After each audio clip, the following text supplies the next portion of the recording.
Good morning, friend. Welcome to my channel. I hope you all are doing well in your life. तो जो आज की हमारी classes होगी तो हम टिस नेट का मतलब CUET जनरल MBA पेपर है जो टिस नेट एक्सेप्ट कर रहा है इस बार उसका पास्ट ईयर करेंगे हम। तो स्टार्ट करते हैं हम क्वेश्चन नंबर 1 से। तो हमारा क्वेश्चन 1 दिया है कि एक बिजनेस आज ए है वो स्टार्ट करता है एक business with 25,000। After some time उसको बी ज्वाइन कर लेता है 40,000 रुपीज इन्वेस्ट करके। तो हमें फाइंड करना है कि बी कितने टाइम बाद ज्वाइन करता है जो कि प्रॉफिट है at the end of year equally divide करेंगे दूसरे के बीच में।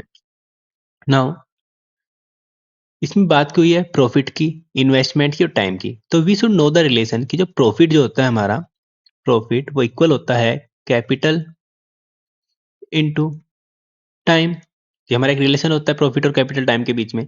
तो हमें दिया हुआ है कि जो प्रॉफिट है दोनों का वो इक्वल है at the end of year, दोनों ने बराबर प्रॉफिट डिवाइड किया है। तो जो प्रॉफिट है ए का वो इक्वल है प्रॉफिट ऑफ बी के। तो फॉर्मूला लगाएं इस रिलेशन के हिसाब से, that is capital of A into time of A is equal to capital of B into time of B. तो कैपिटल कितनी है ए की? ए ने जो इन्वेस्ट किया था 25,000 था। कितने टाइम के लिए इन्वेस्ट किया? ए ने स्टार्टिंग से ही इन्वेस्ट किया पूरे साल के लिए, तो मतलब 12 मंथ के लिए इन्वेस्ट किया। बी की बात करें, बी ने कितना इन्वेस्ट किया? 40,000।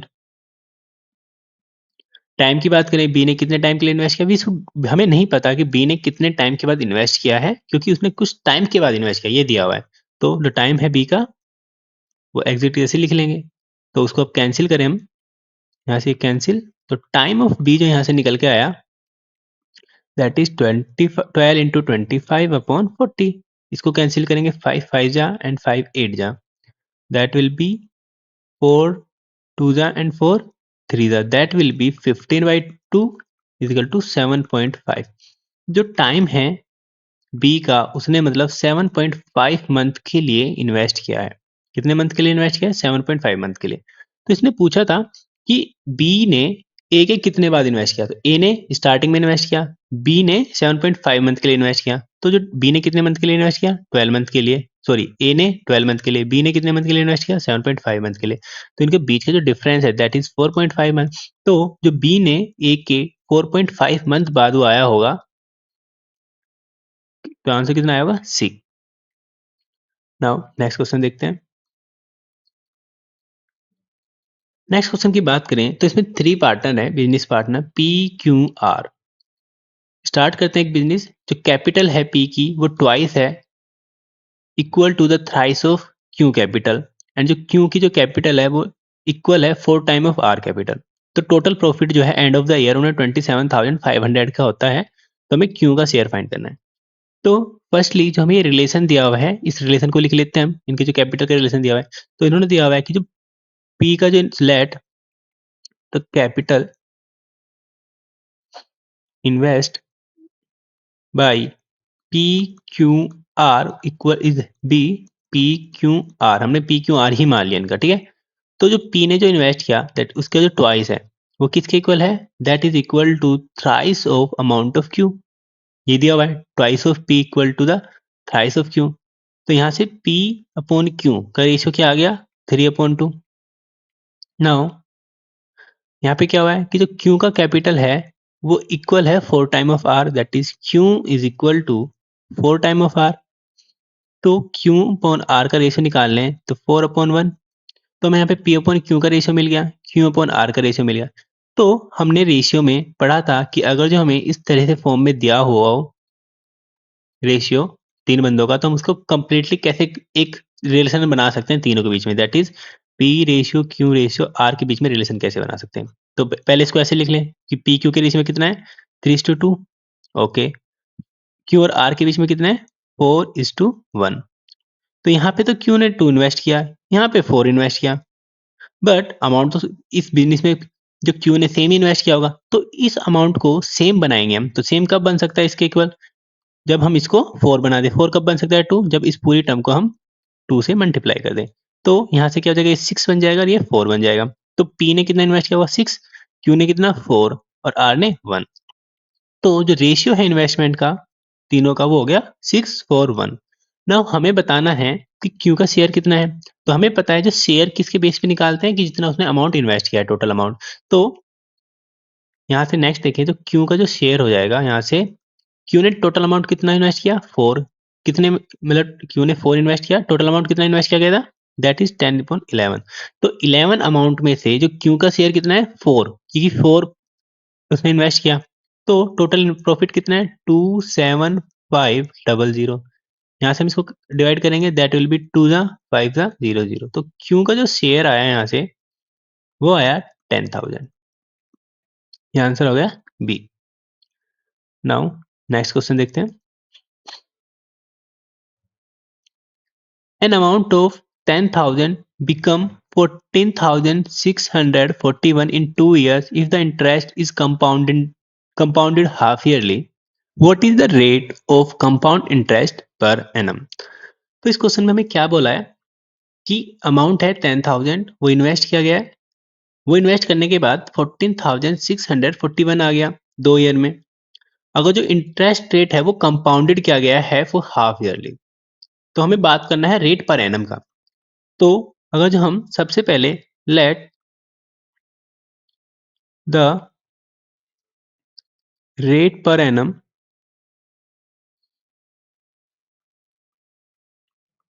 वो हमने ले लिया बी 2R, हमने 2R ले लिया। तो हमें पता था कि जब हम हाफ ईयरली के लिए कन्वर्ट करेंगे, हाफ ईयरली के लिए कंपाउंडेड करें, तो हमेशा जो पर एनम वाला है वो 2 से डिवाइड हो जाता है। तो रेट फॉर हाफ ईयरली कितना हो जाता है, वो हो जाता है 2R/2, that will be R। Now यहाँ पे नंबर ऑफ ईयर्स कितना होगा, number of half year in 1 year is equal to 2। For 2 year कितना हो जाएगा, that will be 2 × 2, that will be 4।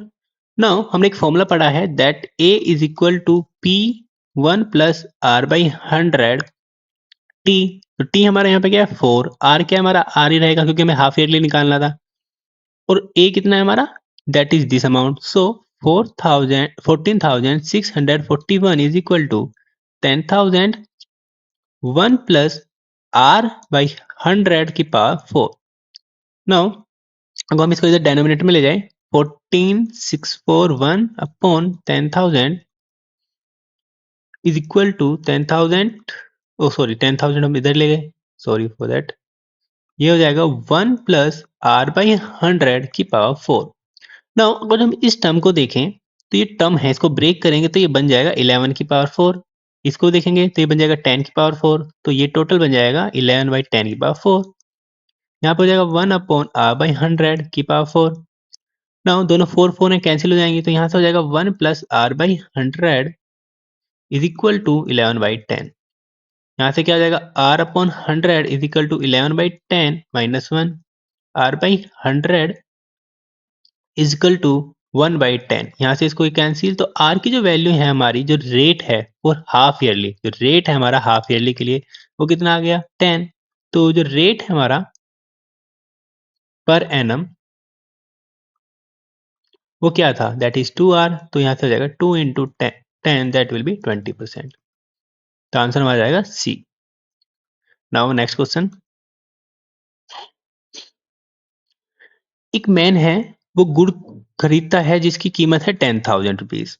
Half of them वो सोल्ड कर देता है at gain the 10%। At what percent he should sell the rest of the date, कि उसको total amount पे जो गेन हुई वो 25% हुई। तो इस क्वेश्चन में पहले हमें क्या बोले, हमें सीपी दिया हुआ है कि उसने सीपी कितना कितने अमाउंट पे खरीदा, 10,000 पे उसने खरीदा। तो उसे पूरा जो गेन हुआ है पूरे ट्रांजेक्शन पे वो कितना हुआ है 25%। तो टोटल गेन कितना हुआ है, total gain is equal to 25%। तो 25% क्या हो जाएगा इसका, that will be gain is equal to 10,000 into 25, क्योंकि हम कॉस्ट प्राइस पे निकालते हैं हमेशा। तो ये हो जाएगा, इसे जो गेन हुआ है टोटल 2500 का हुआ है। इसने बोला है फर्स्ट हाफ, जो फर्स्ट हाफ है इसका, फर्स्ट हाफ अमाउंट जिसकी सीपी कितनी होगी हाफ की, दैट विल बी 5,000, वो उसने 10% के गेन पे बेचा है। तो यहाँ से जो गेन है वो कितना है 10%। तो गेन अमाउंट कितनी निकाल लेंगे हम, गेन अमाउंट यहाँ से निकाल लेंगे हम 5,000 इंटू 10%, दैट विल बी 500। तो इसने पूछा है अब कि जो सेकंड हाफ है हम उसे किस प्रॉफिट पे बेचें, किस परसेंट गेन पर, किस अमाउंट पे बेचें जिससे हमें गेन परसेंट ओवरऑल 25% हुए। तो अब सेकंड हाफ की बात करें हम, सेकंड हाफ का सीपी कितना है 5000। तो इसने यहाँ पे टोटल प्रॉफिट कितना क्या है 2500। फर्स्ट हाफ से कितना 500, तो सेकंड हाफ से उसे गेन कितना करना पड़ेगा, उसको सेकंड हाफ से जो गेन करना पड़ेगा कम से कम 2000 रुपए का गेन करना पड़ेगा, तभी तो 2500 होगा। तो यहाँ से जो गेन होगा हमारा कितना होगा 2000 का। तो यहाँ से हम गेन परसेंट निकाल लेंगे, तो गेन परसेंट निकालने का फॉर्मूला क्या होता है, that will be gain upon cost price. Cost price कितना है 5000 upon 100।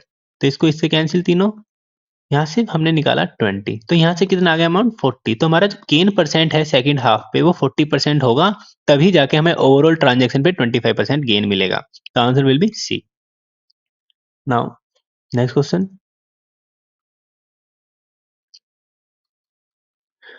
If a shopkeeper sell 1/3 of his good at 14% gain, 3/5 of his good at 17.5% gain and remaining at a profit of 20% gain। तो हमें find करना है कि profit कितना हुआ है पूरी ट्रांजेक्शन में। तो इसमें जो हमें एक वैल्यू दी हुई है 1/3, हमें इस पे ध्यान देना है कि 1/3 गुड्स लिया है इसने। तो हमें एक इनिशियली एक ऐसा नंबर लेट करना है जो 3 से डिवाइड हो सके। तो हमने कर लिया let the total goods be 90। हमारा जो गुड्स है टोटल वो 90 है, क्योंकि हमें 1/3 करना है तो आराम से डिवाइड हो जाएगा, 5 से भी डिवाइड हो जाएगा ये। सो लेट द जो कॉस्ट प्राइस है ऑफ ईच गुड बी ₹1। हमने हर एक जो गुड की कीमत है 1 मान ली, तो टोटल कॉस्ट प्राइस कितना हो जाएगा यहाँ से, total cost price will be that is 90 into 1, that will B 90 rupees. Now इसने जो फर्स्ट केस में बोला कि जो 1/3 गुड है दैट इज 1/3 गुड्स, उस पर कितना गेन हो रहा है 14% गेन। तो हम यहाँ से 1/3 निकाल लें पहले। तो हमारा 1/3 ऑफ 90 कितना होगा यहाँ से, दैट विल बी 30। तो इसका कॉस्ट प्राइस क्या हो जाएगा, cost price of 30 is equal to 30 rupees. अब हमें यहाँ पे गेन कितना है 14%। तो यहाँ से अगर जो हम एसपी निकालें तो एसपी कैसे निकालते हैं, सेलिंग प्राइस इक्वल टू जो गेन परसेंट कितना है 1/14/100 एक gain percent into cost price. तो यहाँ से अगर जो हम एसपी निकालेंगे तो एसपी आ जाएगा हमारा दैट इज 114/100 इंटू 30, ये जीरो इससे कैंसिल, ये हो जाएगा हमारा 342.2। Now second case, second case में इसने बोला है तो 3/5 गुड है उस पे उसे 17.5% प्रॉफिट हो रहा है। तो 3/5 गुड कितना होगा 3/5 इंटू 90। तो इसको अब डिवाइड करें हम, that will B 18, that will B 54। तो यहाँ से जो कॉस्ट प्राइस है वो कितना आ गया 54 इंटू 1, दैट विल बी 54।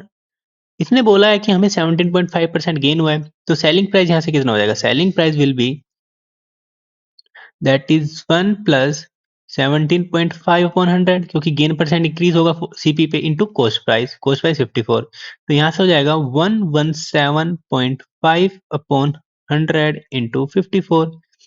इसको हम सोल्व करेंगे तो ये आ जाएगा हमारा 63.45, 63.45। नाउ थर्ड केस की बात करें हम इसमें, थर्ड केस में बोला जो रिमेनिंग बचा है, अब कितना बचा है 54 यहाँ पे लिया, 30 यहाँ पे लिया, कितना होगा 84। तो रिमेनिंग जो बचा है, remaining good remaining good is equal to 6 बचा है। तो उसका कॉस्ट प्राइस कितना हो गया, कॉस्ट प्राइस हो गया उसका 6 इंटू 1, दैट विल बी 6।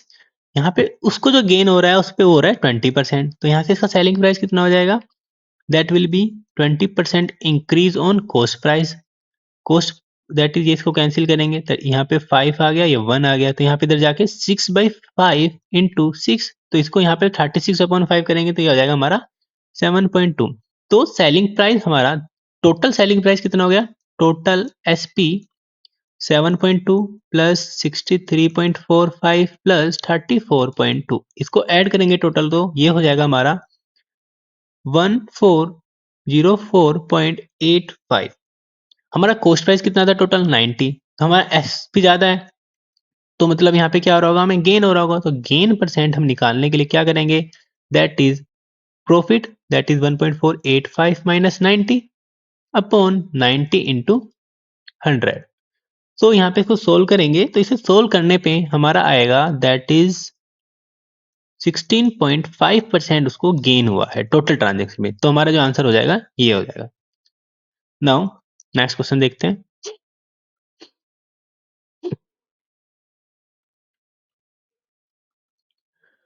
इसमें बोला है कि अमन गोट 76 मार्क्स और नेहा के कितने आए 480 मार्क्स एक टेस्ट में। जो मैक्सिमम मार्क्स है इस टेस्ट का वो इक्वल है इन दोनों के मार्क्स के ऐड के इक्वल। अगर इन दोनों के मार्क्स को हम दोनों को प्लस कर दें तो बन जाएगा हमारा maximum marks of the test. तो हमें फाइंड करना है कि अमन ने कितना स्कोर किया है। तो सपोज हमने अमन का जो स्कोर है वो, अमन का नहीं, मैक्सिमम जो स्कोर है हमने एक्स मान लिया। लेट द मैक्सिमम स्कोर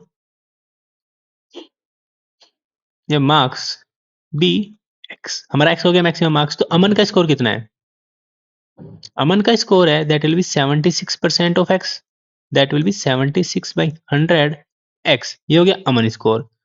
यहाँ पे हमें नेहा का स्कोर कितना दिया हुआ है, नेहा का स्कोर दिया 480 मार्क्स। हमें क्वेश्चन दिया है अकॉर्डिंग टू क्वेश्चन जो अमन स्कोर प्लस जो नेहा का जो स्कोर है, कहाँ पे लिखा हुआ है ये लिख रहा, अमन का स्कोर और जो नेहा का स्कोर है वो इक्वल है मैक्सिमम मार्क्स के। अमन स्कोर कितना है 76/100 इंटू एक्स, नेहा स्कोर कितना है 480। मैक्सिमम मार्क्स कितने माने थे हमें, मैक्सिमम मार्क्स हमने शुरू में एक्स लिया था, यहाँ पे एक्स आ गया। तो इसका एलसीएम लें that will be 76x plus 488100 upon 100 is equal to X. Cross multiply करने पे 76x plus 4800 is equal to 100x। यहाँ पे अगर जो हम इसको इधर ले जाए 76 को, that will 48,000 is equal to 100x minus 76x। ये हो जाएगा 48,000 इज इक्वल टू 24x। यहाँ से करेंगे तो x की जो वैल्यू आ गई 2000। तो हमारा जो मैक्सिमम मार्क्स है वो कितने हैं, 2000 हमारा मैक्सिमम मार्क्स है। तो इसने पूछा है कि अमन का स्कोर क्या है, तो हमें बताना है कि अमन का स्कोर क्या है। अमन स्कोर, अमन स्कोर क्या था 76% ऑफ एक्स। तो ये हो जाएगा 76/100 इंटू 2000। तो इससे ये कैंसिल, तो यहाँ पे हो जाएगा 2150 मल्टीप्लाई करने पे ये हमारा आ जाएगा 1520। तो हमारा जो अमन स्कोर है वो हो जाएगा 1520। Now next question. If the price of rice fall by 2.5%, a person can buy 9 kg more of rice for 1260 than before. If the price has rise by 12.5%, how much rice would he buy for the same sum? तो इस question में इन्होंने क्या बोला है कि जो price है राइस का अगर 2.5% फॉल हो जाए तो जो पर्सन है उसके पास अगर 1260 रुपीज है तो उससे 9 kg मोर राइस खरीद सकता है पहले के मुकाबले। अगर प्राइस हम 12.5% इंक्रीज कर दे तो कितना खरीदेगा अब। तो हम क्या करते हैं इस क्वेश्चन में कि लेट द प्राइस है, जो ओरिजिनल प्राइस है हमारा राइस का वो एक्स मान लेते हैं, X per kg, that is let the price of rice be X rupees per kg. ठीक है, ये मान लिया हमने। नाउ इसने बोला है कि जो राइस है का जो प्राइस है वो फॉल क्या 2.5%। तो जो कॉस्ट प्राइस है इसका नया कॉस्ट प्राइस न्यू सीपी वो क्या हो जाएगा, percentage decrease that will B, हमने जो पढ़ा था परसेंटेज डिक्रीज 100 इनटू एक्स जो हमारा इनिशियली प्राइस था। तो यहाँ पे हो जाएगा हमारा 97.5 अपॉन 100 इंटू एक्स। इस पॉइंट को हटाएं तो यहाँ पे हो जाएगा हमारा दैट विल बी 975 अपॉन 100। ये पॉइंट हटाने के बाद एक 10 आ जाएगा नीचे इंटू एक्स। नाउ इसको हम डिवाइड करें तो ये आ जाएगा 25 से, 25 3 जा 75, यहाँ पे 22 बचा तो 25 9 जा एंड 25 4 जा। तो जो हमारा न्यू प्राइस है वो आ गया 39/40x। Now according to question, question ने क्या बोला है कि अगर जो हमारा प्राइस रिड्यूस हो जाता है तो 9 kg एक्स्ट्रा खरीद लेता है इसी अमाउंट पे, तो मतलब इस अमाउंट से वो ज्यादा प्राइस खरीद रहा होगा, ज्यादा प्राइस खरीद पा रहा होगा, तो 1260 upon 39 upon 40x minus 1260, initially जो प्राइस किया था x, तो कितना डिफरेंस हो रहा है इस चीजों में, वो 9 kg एक्स्ट्रा खरीद पा रहा है, दैट विल बी 9। इसको ऊपर ले जाएंगे 40 के ऊपर, तो ऊपर जाके मल्टीप्लाई करके हो जाएगा 16800 upon 30, that will be 39x minus 1260 upon x is equal to 9। अगर हम इसको कैलकुलेट करें, यहां से जो हमारी x की वैल्यू निकल के आएगी, x will equal to 140 upon 39, ये हमारा सोल्व करने पे यहां से आ जाएगा x की वैल्यू। नाउ इसने खोला है क्वेश्चन में, अगर जो प्राइस है वो 12.5% इंक्रीज कर जाए, 12.5% अगर जो हमारा प्राइस इंक्रीज कर रहा है तो क्या होगा, तो 12.5 इंक्रीज कर रहा है तो हमारा new C increase by 12.5%, then new जो सीपी होगा हमारा क्या होगा, that will be 1 plus 12.5 upon 100 into X, क्योंकि हमने परसेंटेज इंक्रीज वाला फॉर्मूला लगा दिया यहाँ पे। तो ये कितना हो जाएगा, इसको सोल्व करेंगे तो ये हो जाएगा 112.5 अपॉन 100 इंटू एक्स। इसको हम क्या लिख सकते हैं, इसको हम लिख सकते हैं 225 अपॉन 2, 1112 को 0.25 को क्या लिखते हैं 225 अपॉन 2 इंटू 100 अपॉन इस एक्स, ये हो गया। तो x की वैल्यू क्या आती है हमारे यहाँ पे, दैट विल बी, x की वैल्यू थी हमारी 225 अपॉन 2 इंटू 100 इंटू 140 अपॉन 39। अगर इसको हम सोल्व करें यहाँ पे तो ये सोल्व करके आ जाएगा न्यू सीपी हमारा, that will B 105 upon 26 rupees.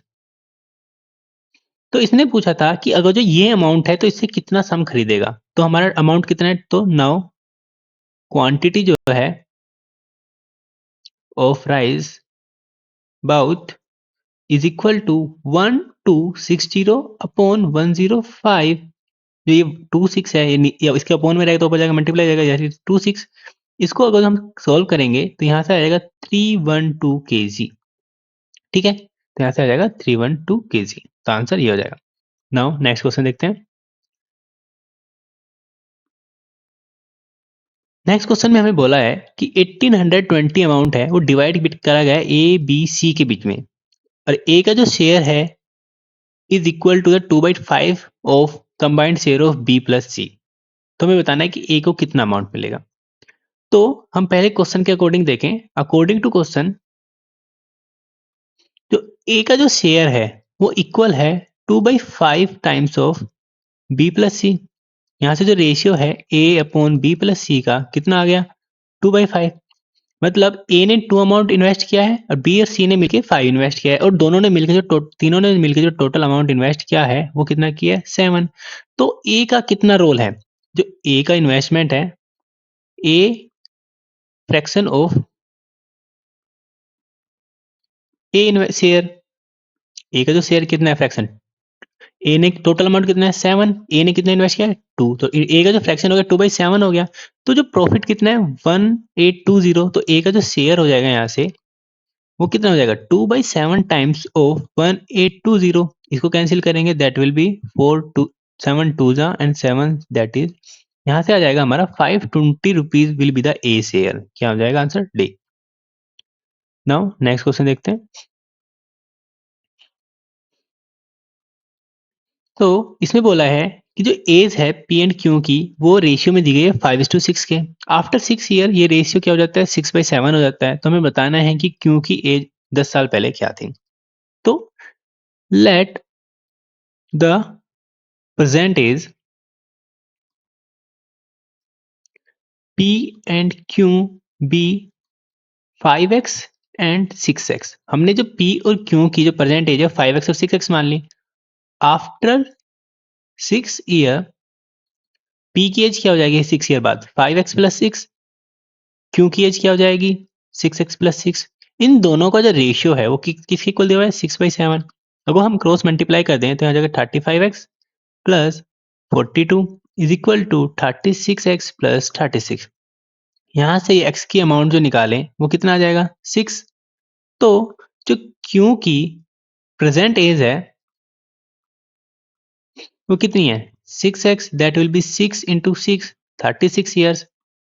Now हमें पूछ पूछ बताया था कि हमें बताना है कि एज 10 साल पहले क्या थी, तो Q की एज 10 ईयर्स एगो क्या थी, दैट विल बी 36 में से 10 माइनस कर दो, दैट विल बी 26। तो आंसर क्या आ जाएगा 26 will be the answer. Now next question. इसमें बोला है कि there are 3 pipe P Q R जो फिल कर सकते हैं एक टैंक को 6 आवर्स में। अगर तीनों काम काम करें एक साथ तो वे 6 आवर्स में इस टैंक को फिल कर सकते हैं। लेकिन अगर तीनों एक साथ काम करें और 2 घंटे बाद हमने आर को बंद कर दिया और पी और क्यू काम करते रहे, तो पी और क्यू जो एक्स्ट्रा टाइम लेगा वो 7 आवर्स लेंगे बाकी काम को करने में। तो हमें बताना है कि आर अकेला इस काम को पूरा कब करेगा। तो हमने क्या हुआ कि let the efficiency of P Q and R कितनी हो गई, that will be P Q और आर। पी क्यू आर हमने इसकी एफिशिएंसी ले ली, कैपिटल पी क्यू आर की एफिशिएंसी स्मॉल पी की स्मॉल पी, क्यू की स्मॉल क्यू, आर की स्मॉल आर। नाउ इन तीनों ने काम कितना किया हमें पता था, फॉर्मूला क्या होता है efficiency is equal to work upon time. तो वर्क क्या होता है work is equal to efficiency into time.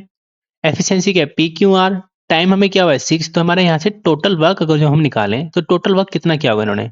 Efficiency क्या है तीनों की P plus Q plus R, कितने घंटे काम किया 6, तो टोटल वर्क हमारा 6 times of P plus Q plus R हो गया। नाउ अगर हम क्वेश्चन के अकॉर्डिंग चलें, अगर पी क्यू आर 2 घंटे काम करते हैं तो टोटल काम कितना करेंगे, that will be twice of P plus Q plus R. फिर उसके बाद हम आर को बंद कर देते हैं।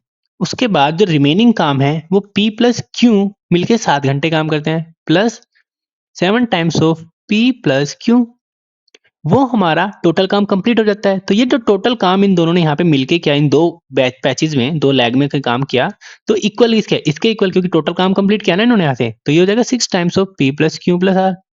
इसको हम यहाँ से सोल्व करें तो 2p plus 2q plus 2r is plus 7p plus 7q is equal to 6p plus 6q plus 6r। तो इसको सोल्व करेंगे तो यहाँ जाएगा 3p plus 3q is equal to 4r and p plus q is equal to 4/3 times of r, sorry small r होगा ये, efficiency हमने small r मानी है इनकी, that will be small r। Now p plus Q upon small r is equal to 4/3, मतलब 3 जो है efficiency क्या है, आर की जो एफिशिएंसी यहाँ पे 3 है तो पी प्लस क्यू की एफिशिएंसी क्या है 4। पी प्लस क्यू कितना काम करे 4 करे तो आर कितना करे 3, ये हमें यहाँ से एक रिलेशन मिल गया। नाउ अगर जो हम इस वैल्यू को इसमें पुट कर दें that will be total work कितना था हमारा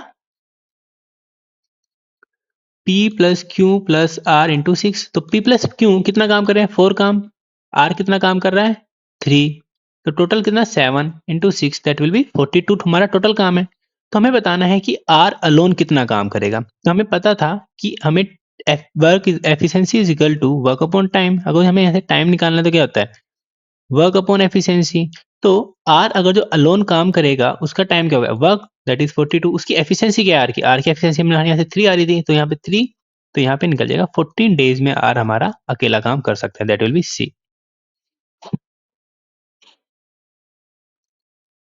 नाउ नेक्स्ट क्वेश्चन। इसमें बोला है कि P take twice as much as time as Q और thrice as much as R to finish a piece of work. Working together, they can finish the work in 5 days. So Q can do the work alone. इसमें बोला है अगर जो इस relation को देखें कि जो P है वो कितना टाइम लेता है, that is twice of Q. So यहाँ से अगर जो हम P अपॉन Q का रेशियो फाइंड करें, दैट इज विद टाइम का जो रेशियो है P और Q का, वो 2/1 हो गया। सिमिलरली यहाँ पे इस वाली कंडीशन में बोला है कि जो P है वो कितना टाइम ले रहा है, थ्राइस ऑफ R। तो यहाँ से क्या हो जाएगा, P अपॉन R का रेशियो फाइंड करें तो 3/1, ये हो गया। नाउ हमने एक कंसेप्ट देखा होगा कि अगर हमारा वर्क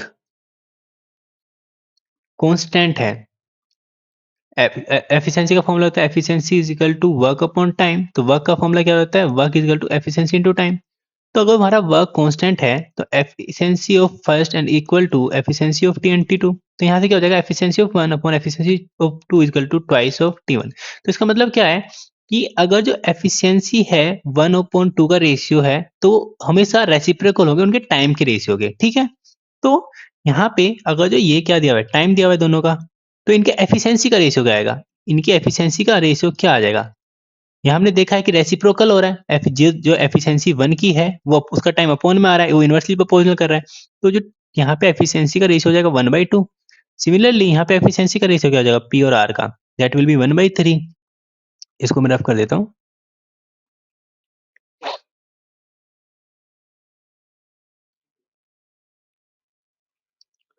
नाउ तो हमें पता था पी क्यू का रेशियो क्या है, 1:2, और पी और आर का रेशियो क्या है, 1:3। हमें पता है रेशियो में कि अगर 3 स्टम्प से दिए गए तो उनको कैसे सोल्व करना होता है, दैट विल बी 1:2, पी और आर का 1:3। तो 1 1 यहाँ पे सेम है तो कोई चेंज नहीं करने की जरूरत नहीं है, तो 1 2 3 ये हो गया हमारा। नाउ पी की एफिशिएंसी 1 हो गई, क्यू की 2 और आर की 3। नाउ जो वर्क है ये तीनों मिलके 5 दिन में कंप्लीट कर लेते हैं। तो work is equal to efficiency into time. तो तीनों की एफिशिएंसी कितनी है, 3 2 5 और 6। तीनों की एफिशिएंसी 6, टाइम कितना है 5, तो 5। तो टोटल वर्क कितना है हमारा, 30 हमारा टोटल वर्क है। ना इसने पूछा कि क्यों अकेला कितने में कर सकता है, क्यों अलोन कितने में कर सकता है। तो हमें पता है, तो time is equal to work upon efficiency. Work कितना है 30, एफिशिएंसी कितनी है क्योंकि एफिशिएंसी है 2, तो इसको डिवाइड कर देंगे तो will be 15 days. Now next question पे जाते हैं हम।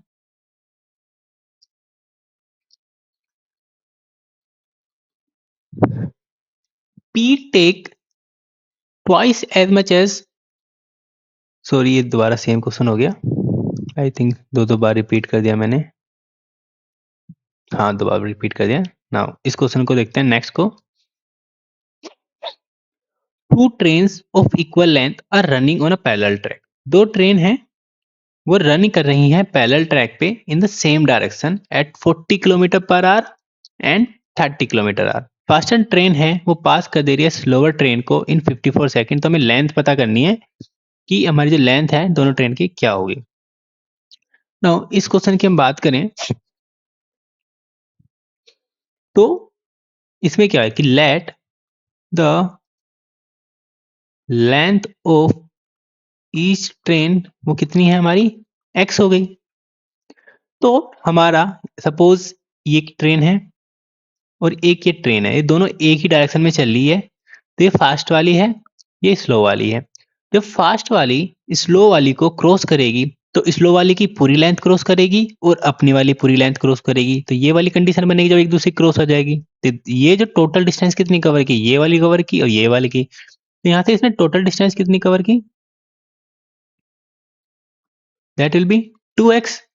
और हमने कंसेप्ट पढ़ा था कि अगर दो ट्रेन एक ही डायरेक्शन में जा रही है तो उनकी जो रिलेटिव स्पीड क्या होती है वो माइनस हो जाती है, दैट विल बी 40 माइनस 30। तो रिलेटिव स्पीड क्या हो जाएगी इनकी,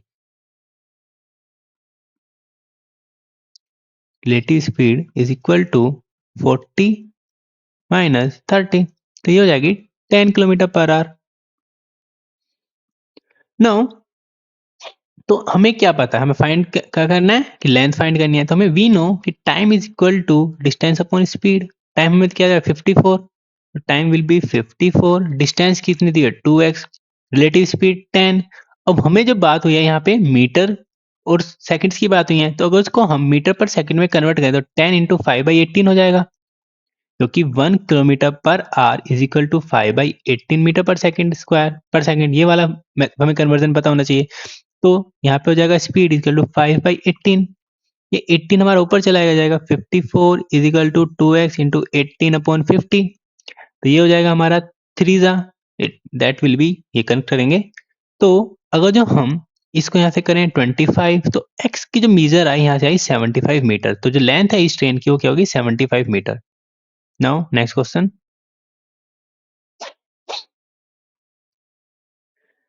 इस क्वेश्चन में हमें बोला है कि इधर यहाँ पे क्या होगा, सॉरी यहाँ पे होगा हमारा milk. The milk and the water in the two vessels P and Q are in the ratio 5:2 and 2:3. In what ratio the liquid in both the vessel be mixed to obtain a new mixture in vessel R containing milk and half water?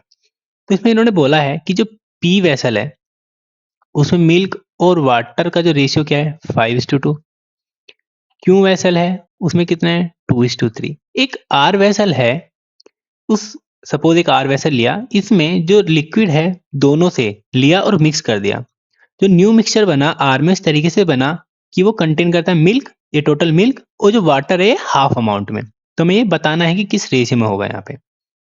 तो अगर हम by allegation method use करें इसमें, क्योंकि mixture है तो allegation method use कर सकते हैं, तो हम एलिगेशन मेथड में हम क्या यूज करते हैं इसमें, हमें वाटर की क्वांटिटी बतानी है हाफ में। अगर तो हम वाटर की क्वांटिटी लें तो P और Q, P में वाटर की क्वांटिटी क्या है, टोटल क्वांटिटी 7 है, दैट 5 + 2 7, वाटर की क्वांटिटी क्या आ जाएगी 2, तो वाटर इज 2/7 इन P, तो that will B 2/7। Similarly in Q की बात करें, Q में टोटल क्वांटिटी कितनी है 5, वाटर कितना है 3, तो वाटर की क्वांटिटी 3/5, तो 3/5। सिमिलरली अगर जो हमारा जो मिक्सचर आ रहा है लास्ट में, उसमें जो वाटर की क्वांटिटी कितनी है, अगर टोटल क्वांटिटी 2 है तो वाटर 1 है, मतलब हाफ बोला है ना पहले ही, तो वाटर क्या हो जाएगा मिक्सचर में हाफ। तो हमें इसमें रेशियो फाइंड करना है कि किस रेशियो में, तो रेशियो में पता नहीं, तो हमने ले लिया R1 ये R2, तो हमने एक फॉर्मूला पढ़ा होगा, that will be R that is R1/R2 is equal to, यहाँ से हो जाएगा that is quantity of second, that is P2 minus PM upon PM minus P1। ये हमारा क्या था, वेटेड एवरेज से जो एलिगेशन का मेथड ड्राइव करते हैं वो वाला फॉर्मूला था, ये याद होना चाहिए हमें। तो यहाँ पे R1 इसमें को वैल्यू पुट करें, R1/R2 इज इक्वल टू, इसमें हमारा P2 क्या है, P2 इज 3/5, PM क्या है 1/2, सिमिलरली PM क्या है 1/2 और P1 क्या है हमारा 2/7। अब इसे हम आगे सॉल्व करें तो सपोज इसको हम ऐसे कर देते हैं, यहाँ पे हम कैल्शियम लें, दैट विल बी 10, ये हो जाएगा 6 माइनस 5, ये इस कैल्शियम दैट विल बी 14, तो ये हो जाएगा 7 माइनस 4। नो यहाँ पर जाएगा 1/10 अपॉन 3/14, ये क्रॉस मल्टीप्लाई करने 14 इंटू 1 अपॉन 10 इंटू 3, तो ये हो जाएगा हमारा that will B 5 7, that will B 7/15। तो हमारा जो रेशियो है, न्यू जो हमारा रेशियो है उसमें जो न्यू जो मिक्सचर है उसमें जो हमारा रेशियो है वाटर और मिल्क का वो होगा 7:15। जो आंसर क्या है हमारा, that will be B. Now next question को देखते हैं। How many litre of water should be added to a 30 litre mixture of milk and water in the ratio of 7:3 such that the resultant mixture has 60% of milk in it. इस question में बोला है कि 30 litre का mixture है milk और water का, जिसमें जो मिल्क और वाटर की जो वैल्यू है 7:3 की रेशियो में, तो हमें इसमें एक वाटर के अमाउंट में ऐड करना है जिससे जो रिजल्टेंट मिक्सचर है उसमें 60% मिल्क बचे। इस टाइप के क्वेश्चनों को हम किस तरह से सोल्व करेंगे, क्योंकि अगर जो हम नॉर्मल मेथड से करें तो काफ़ी लेंथी हो जाएगा, पर जब भी हमारा इस तरह का कोई क्वेश्चन आए तो उसमें हम क्या करेंगे, इनिशियली हमारा जो 30 लीटर है उसमें हमारा मिल्क कितना है, दैट विल बी 7:3 में, तो 7:3 that will 7:10, 10 30/10 is equal to 3, तो मतलब 21 हमारा मिल्क, वाटर कितना, वाटर विल बी 9। नाउ हमें इसमें क्या ऐड करना है, वाटर ऐड करना है, जिससे जो हमारा रिजल्टेंट मिक्सचर है उसमें मिल्क की क्वांटिटी 60% हो जाए। तो जब भी इस तरह का यहाँ पे रिजल्टेंट मिक्सचर फाइंड करना हो उसको हम एक नॉर्मल फ्रैक्शन में कन्वर्ट कर लेंगे, दैट विल बी 60/100। तो ये हो जाएगा हमारा 3/5। तो जो ऊपर होगा जो क्वांटिटी हमेशा वो होगी जो हमें पूछा गया है, दैट विल बी ये हमारी जो 3 की जो क्वांटिटी है वो हमारी मिल्क है। जो नीचे क्या है हमारा वो टोटल क्वांटिटी है। तो यहाँ पे वाटर क्वांटिटी कितनी बची? वाटर 2 बची। तो यहाँ पे हम इनके रेस्पेक्ट में लिख लेंगे कि यहाँ पे मिल्क 3 है रिजल्टेंट मिक्सचर में और वाटर कितना है? 2। नाउ हमने जो मिक्सचर है उसमें वाटर ऐड किया है। मिल्क की क्वांटिटी तो हमारी सेम रहनी चाहिए, मिल्क तो चेंज नहीं होगा। मिल्क यहाँ पे 21 है तो यहाँ पे मिल्क 21 होना चाहिए। तो हमें एक ऐसे नंबर से इस चीज को मल्टीप्लाई करनी है जो यहाँ पे ये 21 है तो ये भी 21 बन जाए। तो कैसे बनेगा? अगर हम इस पूरे टर्म को 7 से मल्टीप्लाई करते हैं, ये क्या जाएगा? 7 से 21 और 7 टू जा 14। तो हमारा जो रिजल्टेंट है ये रिजल्टेंट मिक्सचर ये है। इस रिजल्टेंट मिक्सचर पे मिल्क 21 है और वाटर कितना हो गया हमारा? 14 हो गया। तो कितना चेंज हो गया? द चेंज जो हुआ है 14 minus 9, that will B 5 litre हमारा एक्स्ट्रा रिजल्टेंट मिक्सचर में वाटर आया। मतलब 5 लीटर हमने यहाँ पे एक्स्ट्रा ऐड किया है, that means 5 will be the answer. तो अगर हम ट्रेडिशनल मेथड से करेंगे तो काफी लेंथी और काफी कॉम्प्लेक्स हो जाएगा, तो हमें हमेशा इस तरह के मेथड यूज करने हैं इस टाइप के क्वेश्चंस में। Now next question. Rohan take 2 hours more than Soham to walk 50 kilometer. If Rohan double his speed, then he will make it in 1 hour less than Soham. How much time does Soham require for walking 50 kilometre? तो इस question को हम दो method से करेंगे, एक हमारा normal traditional method, एक जो थोड़ा शॉर्टकट है बट वो भी एक ट्रेडिशनल मेथड ही है। तो लेट रोहन स्पीड कितनी है? हमने ले ली वो आर। सोहम स्पीड कितनी है? वो हमने ले ली एस। जो सोहम टाइम लेता है वो हमने ले लिया, सोहम टाइम जो लेता है इसको वॉक करने में हमने ले लिया टी। नाउ हमें पता है distance is equal to speed into time, speed into time. तो फर्स्ट कंडीशन जो है हमारी इसमें, अब हम रोहन की बात करें, रोहन 50 किलोमीटर आर स्पीड से चलने पे कितना टाइम ले रहा है? 2 our more than Soham. Soham कितना टाइम लेता? टी। तो रोहम कितना लेगा? T+2। सिमिलरली फॉर सोहम, सोहम की बात करें यहाँ पे, सोहम 50 किलोमीटर डिस्टेंस चल रहा है, स्पीड इंटू टाइम, टाइम कितना ले रहा है? टी। नाउ सेकंड कंडीशन की बात करें, अगर रोहन अपनी स्पीड डबल कर देता है तो for Rohan is 50 kilometre is equal to twice of he can make it in 1 hour less than Soham. Soham कितना लेगा? टी। तो वो यहाँ पे रोहन कितना लेगा? 1 घंटा कम सोहम से, दैट विल T-1। नो यहाँ पे भी रोहन 50 किलोमीटर चल रहा है, यहाँ पे भी रोहन 50 किलोमीटर चल रहा है। अगर जो हम इन दोनों को इक्वेट कर दें, that is R T+2 is equal to 2R T-1, ये कर सकते हैं क्योंकि दोनों इक्वल अमाउंट है ना यहाँ पे। तो यहाँ से ये R से R कैंसिल, तो T+2 is equal to 2T-2। ये T इधर आएगा तो T इज इक्वल टू, ये 2 इधर आएगा तो इक्वल टू 4। तो T जो हमारा आया यहाँ से 4 आवर्स आया। तो T हमने किसका टाइम माना था? T हमने जो माना था वो सोहम का टाइम माना था। तो सोहम ने कितना टाइम लिया? सोहम ने लिया 4 आवर्स टू वॉक। तो ये हमारा एक शॉर्टकट मेथड था।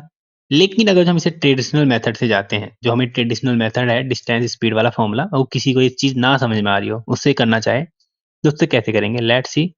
इसको हम रफ कर लेते हैं, इसको हम इतना रखते हैं। तो एक सेकेंड। तो यहाँ पे हमें बोला है फर्स्ट केस में कि अगर जो रोहन है वो 2 आवर्स मोर ले रहा है then Sohan to walk the 50 kilometre. तो हमें पता है फॉर्मूला क्या होता है टाइम का, time is equal to distance upon speed. तो फर्स्ट कंडीशन के अकॉर्डिंग डिस्टेंस सोहम ने कितनी डिस्टेंस कवर की? 12 टाइम स्पीड कितनी थी? आर माइनस सोहम ने 50 अपॉन स्पीड कितनी थी? S is equal to 2। ये हमने क्यों लिखा?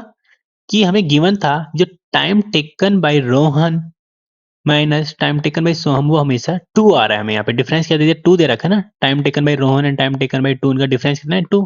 तो हमने इसमें फॉर्मूले में वैल्यू पुट कर ली, फॉर्मूले में वैल्यू पुट करने के बाद ये आ गया। सपोज हमने इक्वेशन फर्स्ट मान ली। सेकंड कंडीशन में क्या बोला कि रोहन अगर जो अपनी स्पीड डबल कर दे तो 1 घंटा कम ले रहा है किससे? सोहम से। तो इस कंडीशन में बोला है कि time taken by Soham minus time taken by Rohan is equal to 1।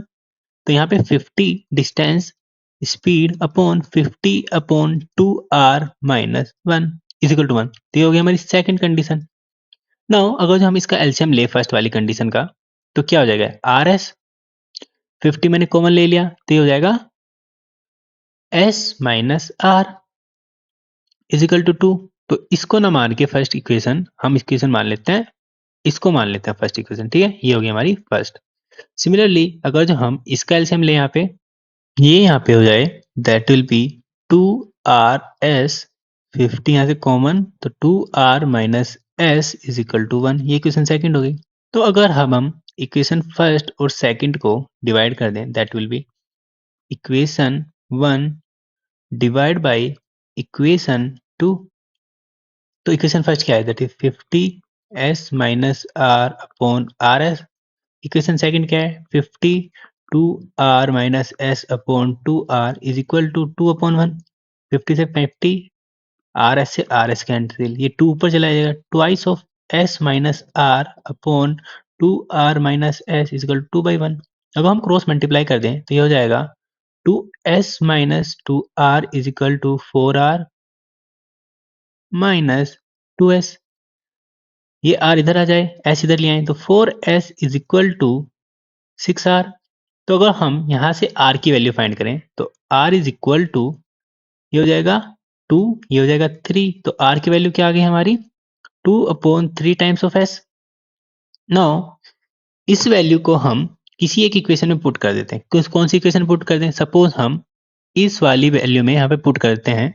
इस वाली वैल्यू में अगर हम पुट कर दें इस वाली में, तो ये क्या है, 50 upon that is r minus 50 upon s is equal to 2 दिया हुआ है। यहाँ से हमने 50 कॉमन लिया, 1 अपॉन r की जगह लिख दिया 2/3s, यहाँ था 1 upon s is equal to 2, ये 2 से कैंसिल करके 25 आ गया। सिमिलरली नाउ अगर इसको सोल्व करें हम, तो ये हो जाएगा हमारा 3/2s minus 1/s is equal to 2। Quick बता देते हैं यहाँ पे, तो एलसीएम लें, एलसीएम लेने पे क्या आ जाएगा, एलसीएम लेने पे यहाँ से आ जाएगा हमारा 2s, 2s यहाँ पे हमारा 25 था, यहाँ पे 3 minus that will be 2 is equal to, हमारा यहाँ पे बचा है 1, सॉरी ये 1 है, तो ये 1। नाउ यहाँ से अगर जो हम s की वैल्यू फाइंड करें, s की वैल्यू हमारी यहाँ से निकल के आ जाएगी, s इज इक्वल टू, ये 25 नीचे, तो 25 upon 2 will be the value. तो हमें डिस्टेंस कितनी दी है, डिस्टेंस हमें 50 दी हुई है, तो टाइम का फॉर्मूला है डिस्टेंस अपॉन स्पीड। डिस्टेंस कितनी है 50, टाइम स्पीड कितनी है इसकी 25/2, ये कैंसिल, तो टाइम विल बी 4r। तो ये हमारा लॉन्ग मेथड था। तो मेरे हिसाब से काफ़ी लेंथी हो जाएगा और एग्जाम के टाइम पे जो हमारा फर्स्ट मेथड था वो काफ़ी यूजफुल रहेगा। तो बस आज की क्लास हम यहाँ पे खत्म करते हैं। आई होप आपको समझ में आएंगे लाइक ये क्वेश्चंस जो मैंने सॉल्व कराए हैं और आपको ये हेल्प करेंगे। Have a nice day, thank you.